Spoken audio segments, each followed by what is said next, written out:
In this video, we're going to talk more about ratio tables. We've already used ratio tables to help find equivalent ratios or to compare equivalent ratios. But now we're going to use them to help find different quantities that are proportional. So you definitely need your notes. Got a lot of notes and examples to fill out. Make sure you pause the video when necessary so that you can stay caught up in your notes. Here we go. Equivalent ratios express the same relationship between quantities. So for example, over here in our ratio table, we're comparing flour to water. And a ratio of 2 to 3 is equivalent to 4 to 6. A ratio of 2 to 3 is equivalent to 6 to 9. The 6 to 9 ratio is also equivalent to 4 to 3. If you take these equivalent ratios, or these ratios, and you simplify them, you always go back to the simplified ratio of 2 to 3.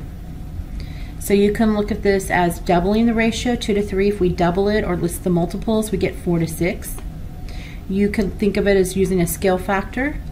If I multiply 2 times 3, I get 6, and if I do the same thing to this 3 times 3 will give me 9.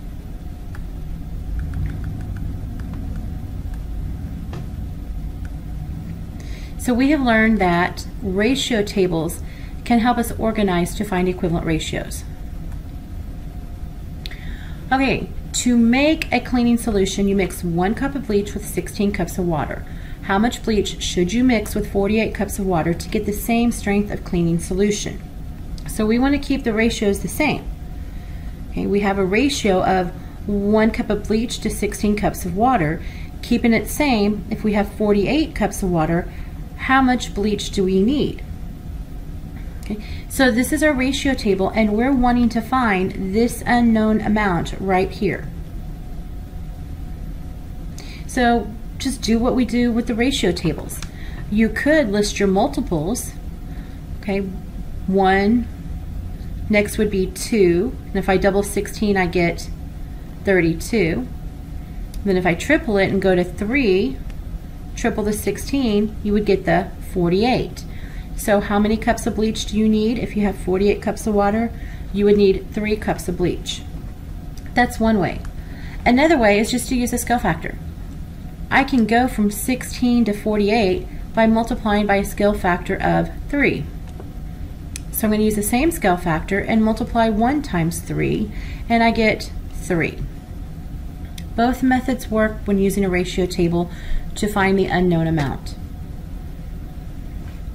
So our answer would be just a simple statement, because the question is, how much bleach should you mix with 48 cups of water? The answer would be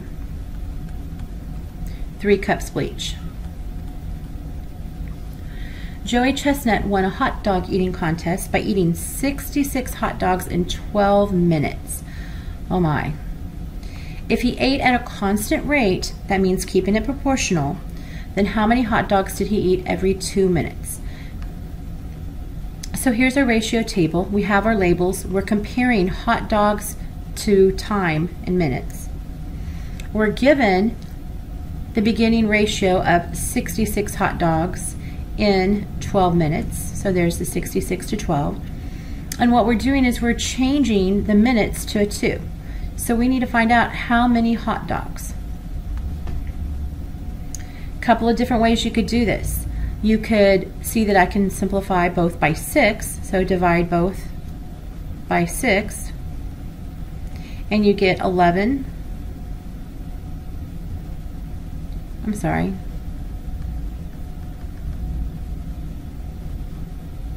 I'll come back to that one. I could simplify by 2, divide by 2, and I would get 33 hot dogs. And when I divide the minutes by 2, I get 6 minutes. Then I could divide again. 6 divided by what number would make 2? 6 divided by 3, which means I then need to divide this 33 by 3 as well, and we get our 11 hot dogs per 2 minutes. You can eat 11 hot dogs in 2 minutes.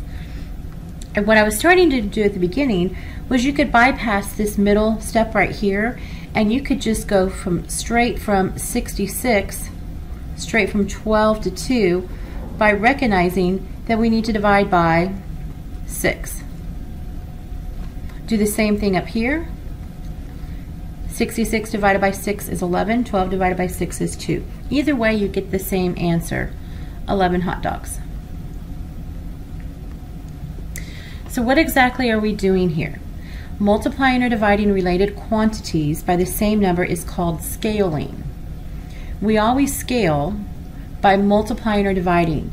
Never, highlight that, circle that, underline it, never by adding or subtracting.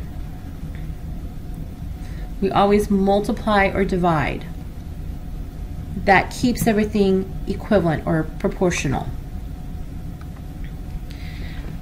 A couple more examples. Skim milk contains about 80 calories for every 8 ounces. How many calories do 10 ounces of skim milk contain?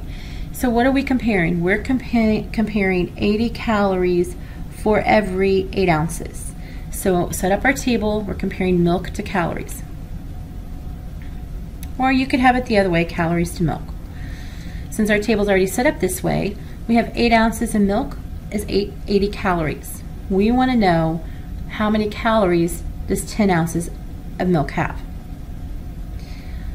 Can we make it easy and just go straight from 8 to 10?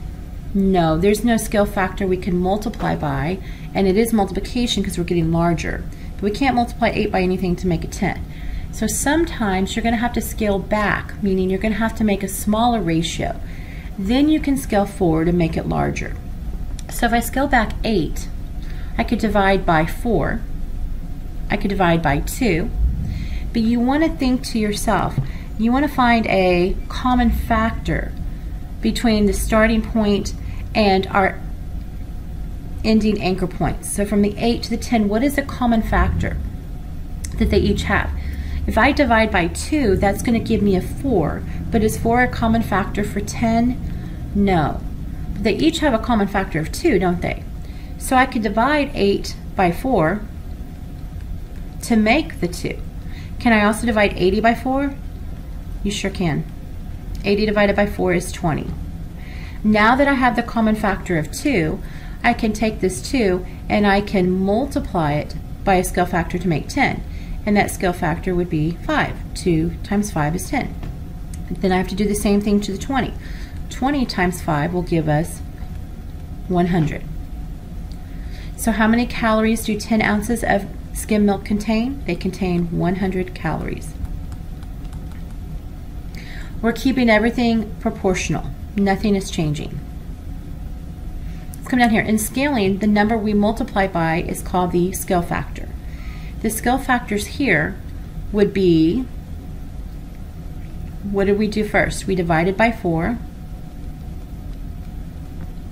and then we multiplied by 5. Joe mows lawns during his summer vacation to earn money. He took 14 hours last week to mow 8 lawns. At this rate, how many lawns could he mow in 49 hours? All right, so we're starting off with the ratio of hours to lawns. Okay, so here's our ratio table. Hours to lawns, we have 14 hours for 8 lawns. What is it we're wanting to change?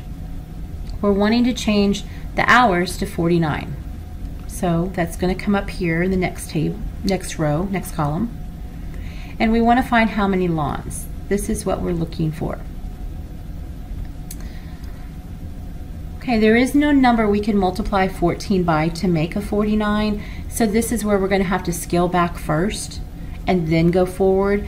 So we need to think about 14 and 49. What are some common factors?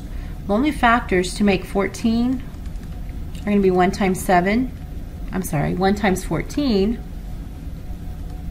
and 2 times 7. We know 14 is not a factor of 49. 1 doesn't change anything. 2 is not a factor of 49 because 49 is an odd number, but 7 is a factor of both. So I need to turn this 14 into a 7. I want to make it a 7. And to do that, I'm going to have to divide by 2. We're going to have to do the same thing to our lawns. We're going to have to divide our 8 by 2, and that gives us the 4. Now that we have a factor of 7 for the number of hours, we can then multiply it to get 49. We can multiply it by 7 to get 49. And we have to use the same scale factor on the bottom. 4 times 7 gives us 28. So how many lawns could he mow in 49 hours? 28 lawns.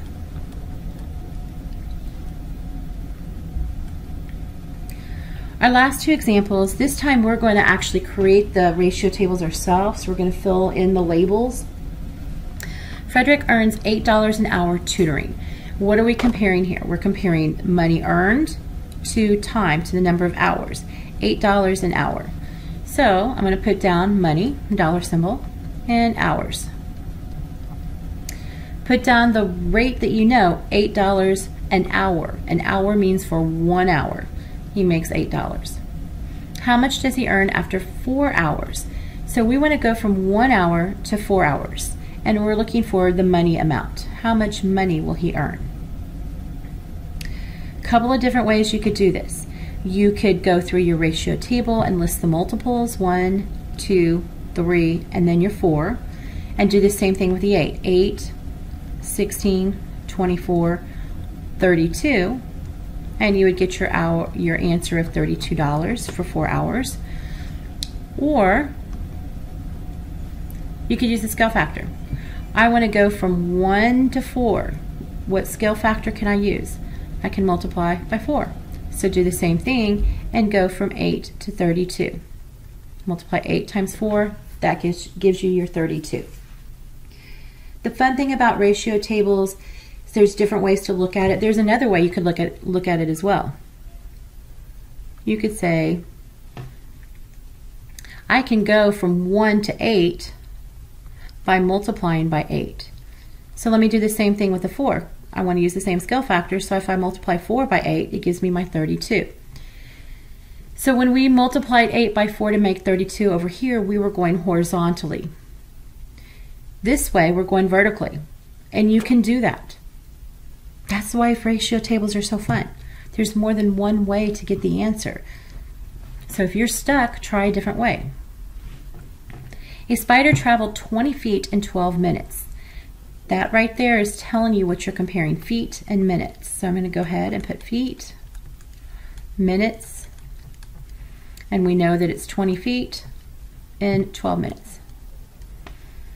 At this rate, how far could it travel in 3 minutes? So we want to keep it proportional. We want the same rate, but we want to change our minutes from 12 to 3. And we want to know how many feet. Okay, the easiest way would be just to go from 12 to 3. We're getting smaller, so we're going to divide, and we could divide 12 by 4 to make 3. So we do the same thing to the 20. 20 divided by 4 will give us 5. So our answer would be that he can go 5 feet. But let's look at this other ways. What other ways could we use? Could we use a scale factor going vertically from 20 to 12? No, there's no whole number scale factor, so we wouldn't want to do that. We could simplify. If we divide 12, because we want to turn this into 3, we could divide 12 by 2 to get a 6, and 20 divided by 2 would give us 10, and then divide 6 by 2 to make 3. You could do that, which means you would have to divide 10 by 2, which would give you the 5. So a couple different ways. And now you're ready for your independent practice.